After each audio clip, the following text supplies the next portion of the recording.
Esiet sveicināti Nodarbinātības valsts aģentūras un EURES raidījumā Drošs darbs Eiropā. Esmu Nodarbinātības valsts aģentūras EURES konsultante Līga Žoida un vadīšu šīs dienas raidījumu ar tēmu pensiju piešķiršana, ja darbs ir bijis vairākās Eiropas valstīs. Ja raidījuma laikā rodas kādi jautājumi, droši tos varat uzdot komentāru sadaļā, un raidījuma laikā uz tiem arī tiks sniegtas atbildes. Šodien uz sarunu esmu aicinājusi Valsts sociālās apdrošināšanas aģentūras pensiju metodiskās vadības daļas vecāko eksperti Baibu Felsbergu. Labdien, Baiba! Labdien! Paldies par atsaucību! Sākumā lūkšu pastāstīt, kāda ir pamatideja, kas nosaka pensijas tiesību veidošanos, ja cilvēks strādā vairākās Eiropas Savienības vai Eiropas ekonomiskās zonas valstīs? Tātad viena no pamata nosacījumiem Eiropā ir tas, ka cilvēks brīvi var pārvietoties visā Eiropas teritorijā. Un arī šajā laikā strādājot vai dzīvojot kādā citā Eiropas Savienības valstī, nevis tikai Latvijā, tiek uzkrāts šis pensijas stāžs katrā no valstīm saskaņā ar tās valsts likumdošanu. Un tālāk to var izmantot tad, kad iet cilvēks pensijā. Paldies! Un kā Latvijas pensiju sistēma ir savietota ar citu dalību valstu sistēmām? Vai ir vienots regulējums visās šajās dalību valstīs? Jā, katra valsts izmanto savus tiesību aktus, bet visām kopēji ir Eiropas Savienības regula 883 2004. gads, ja? Un šajā regulā ir noteikti tādi koordinējušie jautājumi, kas saistīti ar visu valstu sociālās nodrošināšanas sistēmām. Un tas ir attiecībā uz Eiropas Savienības valstīm, bet papildus šos nosacījumus piemēro arī Eiropas ekonomiskās zonas valstīs, un piemēro apvienotā karalistē, un piemēro arī Šveicē, jo šīs valstis ir noslēguši tādus vienošanās līgumus par to, ka arī tajās valstīs piemēros šos noteikumus, kādas ir spēkā Eiropas Savienībā. Un, ja runājam par Eiropas ekonomiskās zonas valstīm, tad tās ir Norvēģija, Islande un Lihtenšteina. Jā, paldies! Un kādos gadījumos tad cilvēkam rodas tiesības saņemt pensiju no vairākām valstīm? Tātad tiesības rodas tajā gadījumā, ja valstīs ir veiktas, kur ir cilvēks dzīvojis un strādājis, ir veiktas iemaksas un ir uzkrāti sociālās apdrošināšanai periodi. Katrā valstī tiek veikti dažādi, jā, tātad Latvijā ir sociālās apdrošināšanas sistēmas, bet citās valstīs arī ir šīs sistēmas. Bet ir tā, ka cilvēki uzkrāja īsāku periodu un garāku periodu, un tiesības rodas tad, ja ir noteiktie nosacījumi pensijas piešķiršanai iestājušās katrā dalībvalstī. Tātad tas ir nepieciešamais pensijas vecums, tad ir nepieciešamais stāžs pensijas piešķiršanai, un tad vēl ir tas, ka, ja dzīvo Eiropas Savienības valstī vai nosauktajās valstīs. Un, protams, var būt arī tādas situācijas, ka dalību valstu likumdošanā ir kaut kādi īpaši nosacījumi vai arī kaut kādi veidi vecuma pensijai, kas ir priekšlaicīgā pensija vai pensija ar atvieglotiem noteikumiem, piemēram, vecākiem ar pieciem bērniem vai ar bērnu invalīdu, kā tas ir Latvijā. Līdzīgas sistēmas ir arī varbūt citās valstīs. Tātad katra valsts nosaka savu vecumu, nosaka savu apdrošināšanas stāžu un nosaka arī to, kur persona dzīvo. Un, protams, arī papildus nosacījumus. Un tas ir tas, kas ir tas pamats visam. Un tad viņu jādabūna ir tā kā kopā. Tātad viss, jā, tātad mēs tālāk runāsim par to, kā mēs to dabūsim kopā. Jā, ja es pareizi saprotu, tātad katrai valstī šis minimālais apdrošināšanas stāžs ir atšķirīgs. Tas nav visām vienāds. Jā, katrai valstī ir savs pensionēšanās vecums. Latvijā pensionēšanās vecums ir 65 gadi šobrīd. Citās valstīs ir līdzīgs vecums varbūt, bet varbūt arī vecums vēl vēlāk aiziet, kad cilvēks var aiziet pensijā. Ja? Tā kā tās atšķirības ir, un tas nozīmē, ka cilvēks var saņemt pensiju no vienas valsts agrāk un no citas valsts vēlāk, jo nav iestājies vēl nepieciešamais pensijas vecums, kas ir pats galvenais, kad cilvēks ir, kad viņam vajag šis pensijas nodrošinājums. Ja?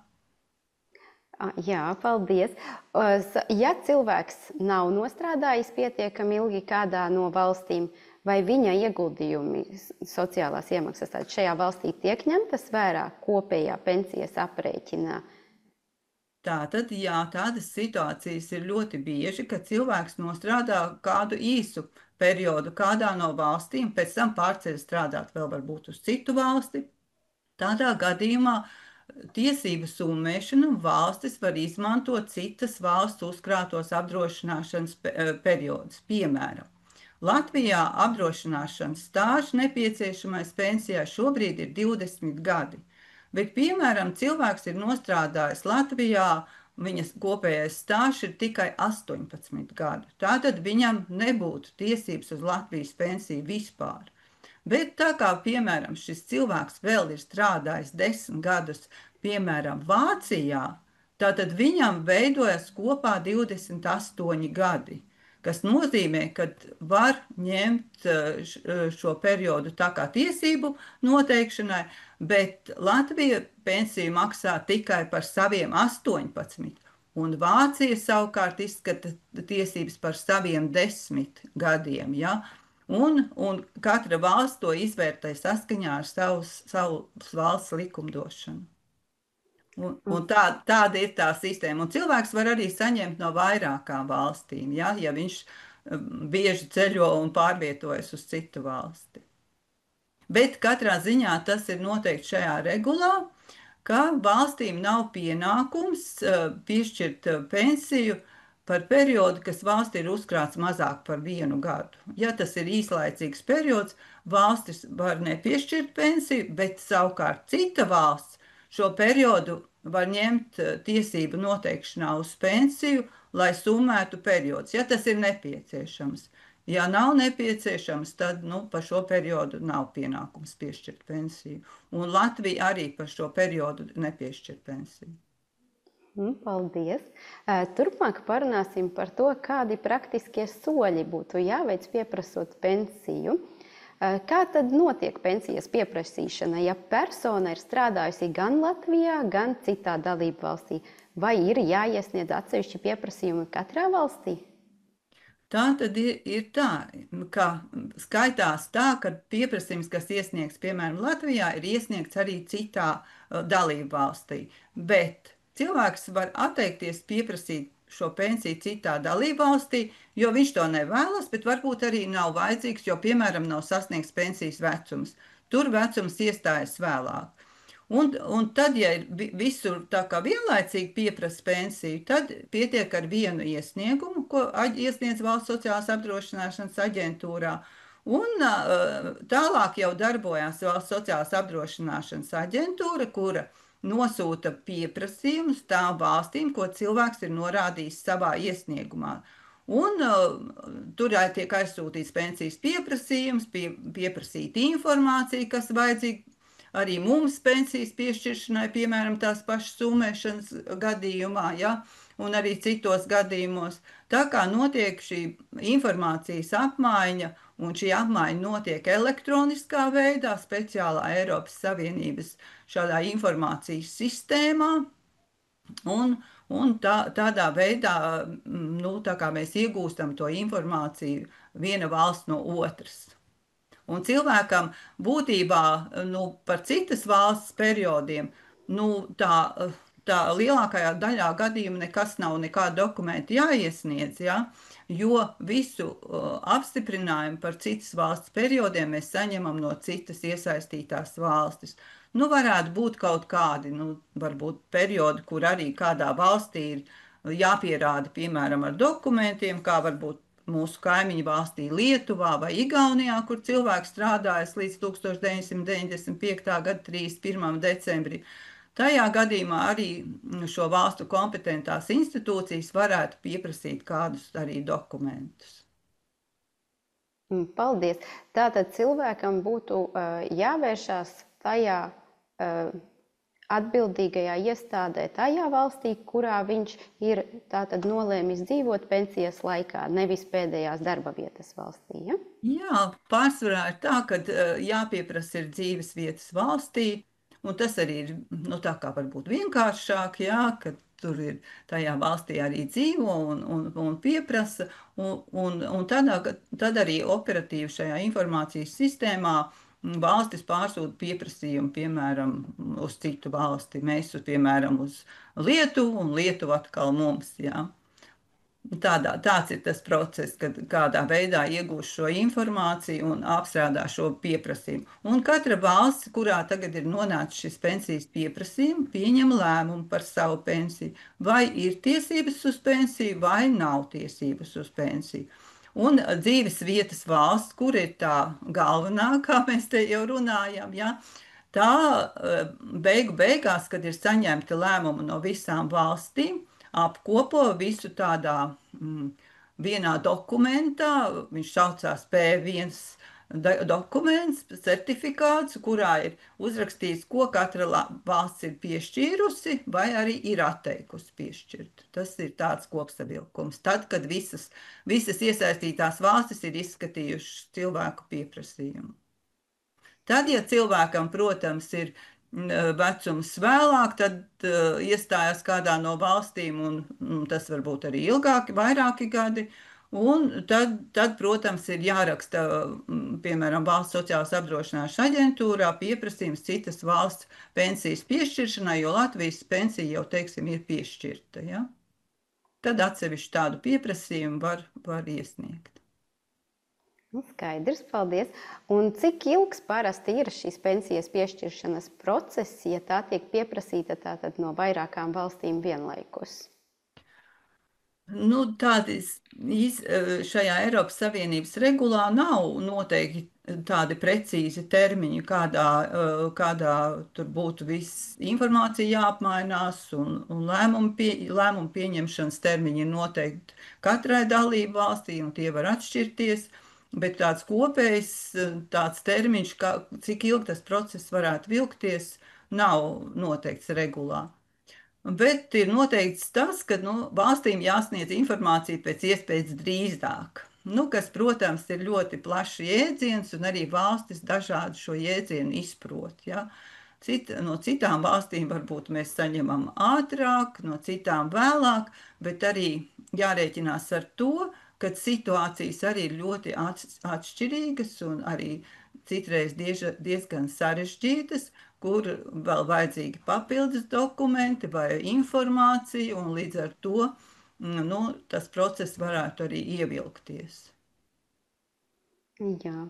Un kā katra valsts aprēķina savu pensijas daļu, vai tiek summēti apdrošināšanas periodi tātad no visām valstīm? Ja?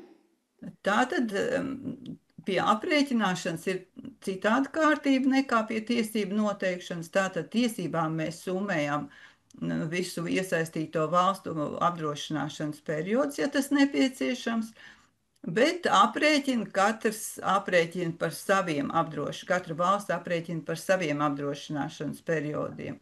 Un tātad, ja ir, piemēram, cilvēks strādājis Latvijā un, piemēram, ir apstiprinājusi savus periodus Lietuvas kompetentā iestāde, tad mēs aprēķinām par saviem apdrošināšanas periodiem, un Lietuva aprēķina par saviem apdrošināšanas periodiem. Kaut gan tiesībām mēs šos periodus summējam, bet aprēķinā nē. Bet tādā gadījumā arī pensijas no dažādām valstīm, tās tiek izmaksātas savā ziņā atsevišķi. Jā. Un vēl es gribēju arī piebilst, un ja, piemēram, atšķirās valūta, kādā tad valūtā tiek izmaksātas tās? Jā, tātad katra valsts aprēķina savu pensiju, un tātad šis izmaksas process tiek veikts tajā valstī, un piemēram, cita valsts tajā procesā neiesaistās. Tātad Latvijas Valsts sociālās apdrošināšanas aģentūra tikai izmaksā Latvijas pensijas, bet neizmaksā nevienu pensiju, kas nāk cilvēkam no Eiropas Savienības valstīm. Šos maksājumus veids pati kompetentā iestāde konkrētajā valstī, vienalga, kurā valstī cilvēks dzīvotu. Ja? Un savukārt Latvijā mēs izmaksājam tikai šo Latvijas pensiju, un tā tad izmaksājam, protams, tie, kas dzīvo Latvijā, bet arī izmaksājam tie, kas dzīvo citā dalību valstī.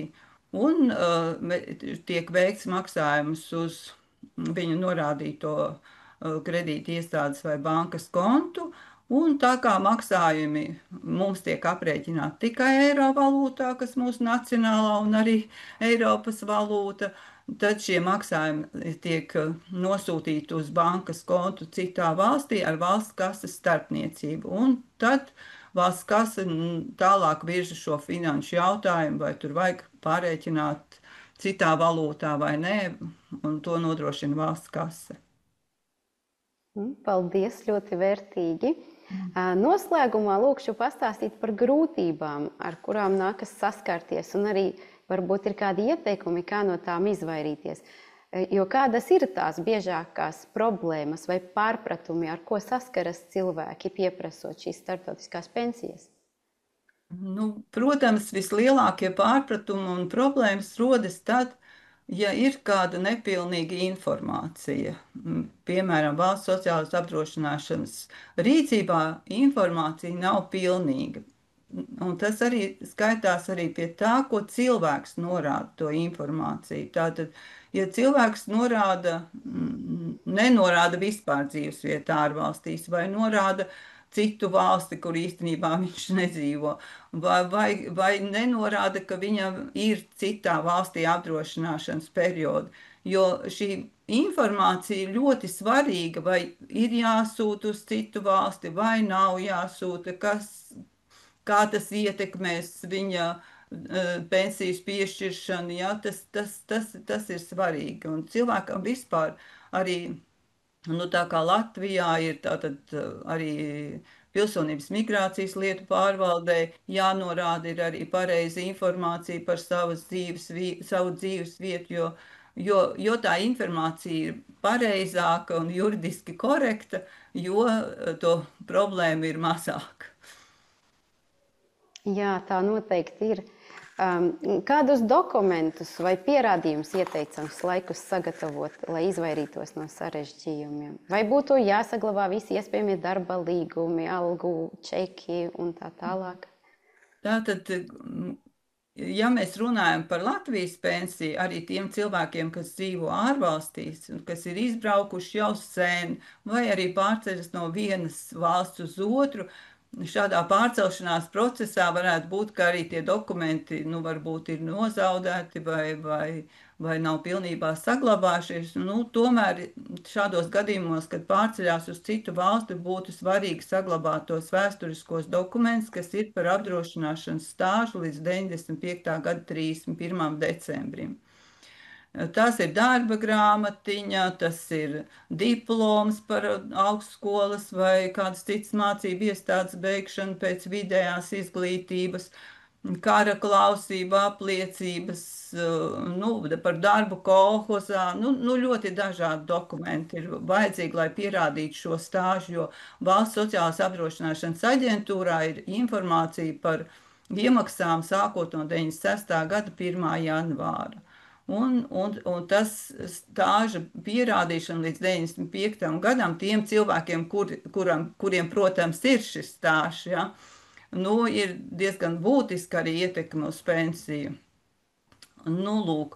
Un tie, kas strādā atkal citā valstī, informāciju būtībā mēs saņemam no tās citas valsts, ja mums ir vajadzīga. Tas, ko prasa tā valsts, mēs nevaram pateikt, kas viņiem ir vajadzīgs, bet lielākā daļā jau tā senāko valstu ir ilgstoši apdrošināšanas sistēmas, kas ir reģistrēti visi dati konkrētajā apdrošināšanas iestādē, un iespējams, ka tie dokumenti varbūt nav vajadzīgi, līdzīgas sistēmas kā mums ir, kad pārgāja uz neatkarību Igaunija un Lietuva, ja tur varētu būt, ka varbūt kādreiz arī bija vajadzīgs šai Lietuvas vai Igaunijas iestādēji kāds vēsturiskais dokuments. Tāpēc iesakām tiešām saglabāt tās darba grāmatiņas un citus līdzīgos dokumentus, bet, viņus jau, protams, arī varbūt var ātrāk iesniegt aģentūrā, arī, ja ir atbraukuši uz Latviju, un mēs viņus piereģistrēsim un ievadīsim savās datu bāzēs, lai glabājas pensijai. Jā, paldies! Un tad varbūt pašā noslēgumā, kādi būtu jūsu ieteikumi cilvēkiem, kuri šobrīd strādā ārvalstīs, bet nākotnē vēlētos saņemt pensiju Latvijā? Jā, tātad tas arī ir tas jautājums, kad var iesniegt šos dokumentus pie mums, kad ir atbraukuši uz Latviju. Tāpat šie dokumentiem reizēm ir tā, kāpēc arī iesaku iesniegt viņus ātrāk, ka dokumenti var būt nepilnīgi. Un tas nozīmē, ka ir jāmeklē vēl kādi citi dokumenti, piemēram, Latvijas arhīvos. Vai jāpieprasa pat, nezinu, no citas valsts kāda arhīva, ja dokumenti. Un tas būtiski aizkavē to laiku, ja jau to dara pēdējā mirklī, un varbūt no ārvalstīm tas viss neiet tik viegli. Tāpēc varbūt tad, kad tiešām ir Latvijā, var to iesniegt, var aiziet uz konsultāciju uz mūsu valsts sociālās apdrošināšanas nodaļu, vai arī klātienē parunāt vai pastāstīt, kas ir un kas nav, ja? Un tāpat var arī rakstīt e-pastā konsultācijas @vsa.gov.lv, ja, un tādā veidā, sazināties ar šo Latvijas mūsu iestādi, ja, lai kārtot šo jautājumu, lai tad, kad pienāk laiks rakstīt iesniegumu, kad šīs ziņas ir. Protams, arī būtiski ir atcerēties tos periodus, ja viņi ir citās valstīs bijuši un varbūt īsāks laiks ir vienā valstī, pēc tam otrā, pēc tam atgriežas Latvijā, un tas periods ir, protams, visas mūža garumā var būt, un piefiksēt tos periodus, kas no kura laika, kurā valstī ir strādāts, un pierakstīt arī šo apdrošināšanas numuru vai saglabāt tos dokumentus,